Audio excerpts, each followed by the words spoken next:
It is a lens cap. I bought it from eBay. It says here HP-47.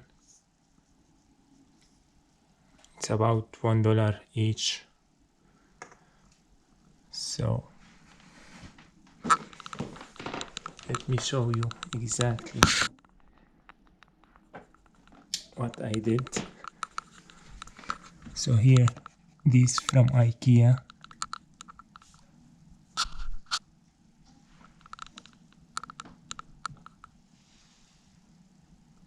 And I took the wire inside the cabinet.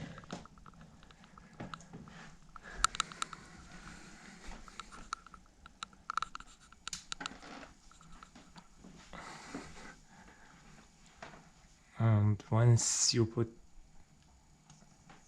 the lens cap, it's turned to like this. It's cool because when I look at the TV, the light, it's on my eyes.